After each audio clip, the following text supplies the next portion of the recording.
जिंदगी में आपने बहुत से ऐसे लड़कों को देखा होगा कि अपनी नौकरी को लेकर के, अपनी पढ़ाई लिखाई को लेकर के, अपने करियर को लेकर के अपने माँ बाप से डायरेक्ट लड़ जाते हैं, झगड़ा कर लेते हैं। लेकिन क्या आपने कभी ऐसा सोचा होगा कि एक लड़की अपनी माँ का दुश्मन बन बैठेगी, वो भी अपने करियर को लेकर के नहीं, अपनी पढ़ाई लिखाई को लेकर के नहीं, ना तो अपनी शादी को लेकर के, बल्कि इसलिए वो दुश्मन बन जाती है कि मैं अपनी माँ को ऐसा कुछ तरीका अपनाऊं ताकि मेरी माँ हमेशा के लिए सो जाए और मैं कहीं भी आ जाऊं आराम से टहलने घूमने के लिए, मुझे कोई बोलने टोकने वाला ना मिले।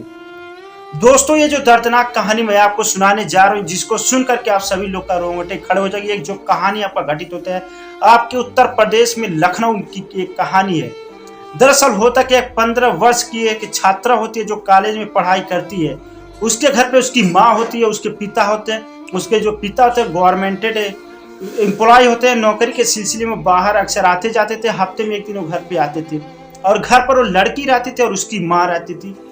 जब वो लड़की कॉलेज से आती थी, कॉलेज से आने के बाद वो रूम में आकर के दरवाजा बंद कर लेती थी। उसकी हरकतों को देख करके उसकी माँ ने अपनी बेटी को कई बार बोला, डांटा, उससे पूछने की कोशिश की या जानकारी लेने की कोशिश की, लेकिन लड़की अपनी माँ को कुछ नहीं बताती थी।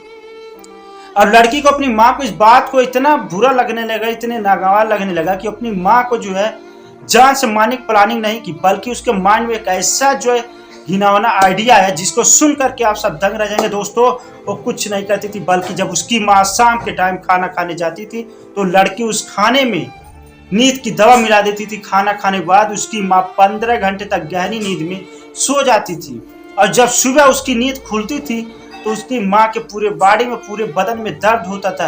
वो समझ नहीं पाते थे मुझे हो क्या रहा है। उसकी माँ ये सोचती थी हो सकता है मेरे शरीर में वीकनेस और कैल्शियम और प्रोटीन आयरन की कमी होने की वजह से मुझे सब दिक्कतें हो रही है। उसकी माँ ये सब दरकिनार करते हुए दोस्तों चली जाती है।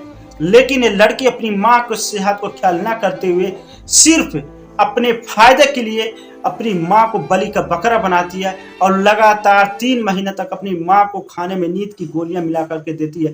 एक दिन अचानक रात के समय उसकी माँ के पेट में दर्द बहुत जोर से उभरता है। उसके बाद उसकी माँ को लात फात करके परिवार वाले लेकर के जाते हैं, हॉस्पिटल में एडमिट कराते हैं। और सुबह जब डॉक्टर उसकी जांच करवाते हैं, जब रिपोर्ट आता है तो रिपोर्ट देख करके सब डॉक्टर दंग रह जाते हैं कि भला एक महिला इतना ओवरडोज नींद की टैबलेट क्यों ले रही है, आखिर वजह क्या हो सकता है। जब उसके बाद डॉक्टर ने उस महिला से पूछा तो महिला बोली, मैंने तो किसी भी प्रकार का कोई जो टैबलेट नहीं लेती थी। हाँ, मुझे 3 महीने से लगातार जब मैं सो करके उठती तो मेरे पूरे बॉडी में दर्द होता था, बेचैनी, घबराहट, उलझन होता था। तो दोस्तों, डॉक्टर वहीं पर तुरंत समझ गए। डॉक्टर ने उस महिला से पूछा आपके घर में कौन कौन रहता है। महिला बोली, मेरे घर में सिर्फ मेरी 15 साल की एक बेटी रहती है जो कॉलेज में पढ़ाई करती है। उसके बाद उसकी माँ को डॉक्टर समझाते हैं, कुछ सलाह देते हैं और महिला वहां से डायरेक्ट हॉस्पिटल से घर पर आती है और रूम की तलाशी लेती है और उसको वहां पर लगभग सैकड़ों नींद की टैबलेट गोलियां पाई जाती है। अपने लड़की से फिर भी अनजान भर के पूछती है कि क्या तुम मुझे डेली खाने में नींद की गोलियां देती थी। वो लड़की कहती थी नहीं नहीं, ऐसा कुछ भी नहीं है। उसकी माँ बहुत पूछने की कोशिश की लेकिन वो लड़की ने ये बात बताई। जब उसकी माँ ने उस लड़की को टैबलेट दिखाया तो देख करके लड़की दंग रह गई, अचंभव रह गई। दोस्तों, उस लड़की की माँ के रिपोर्ट में कुछ नॉर्मल रिपोर्ट नहीं था, बल्कि रिपोर्ट ये निकल कर आया था कि उस लड़की के माँ का एक किडनी पूरी तरह से डैमेज हो चुका, खराब हो चुका। जो दूसरी किडनी है वो भी किडनी जो फर्स्ट स्टेज में चल रहा था। वो लड़की सोचिए, लड़की अपनी माँ को किस तरह से बलि का बकरा बनाते, सिर्फ फायदे के लिए, घूमने के लिए, टहलने के लिए, सिर्फ एक लड़के के लिए।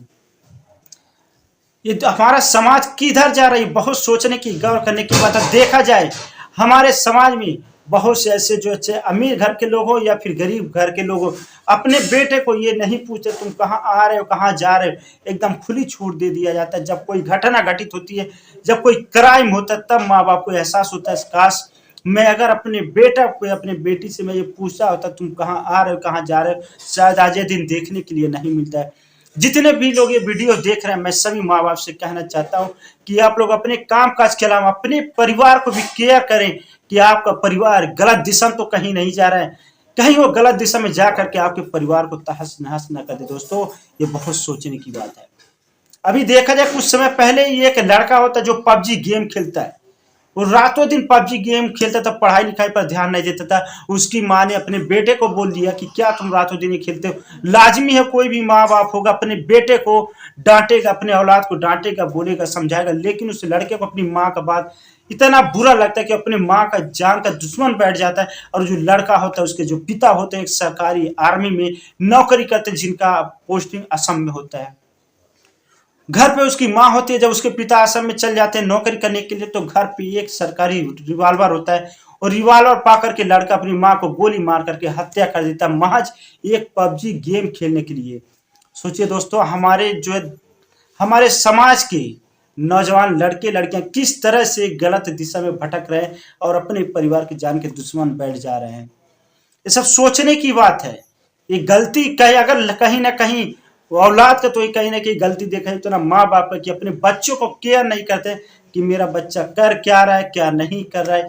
ये बहुत सोचने वाली बात है दोस्तों। ये जो मैं आपको कहानी सुनाया हूँ, ये कहानी आप सभी लोग को जागरूक करने का मेरा उद्देश्य था। अगर ये वीडियो आपको पसंद है तो चैनल को सब्सक्राइब करें, वीडियो को ज़्यादा से ज़्यादा शेयर कर। फिर मिलता अगली एपिसोड में बहुत जल्द दोस्तों। मैं हूँ आपका दोस्त जुबेर अहमद, देख रहे हैं स्टोरी बाय जुबेर। जय हिंद।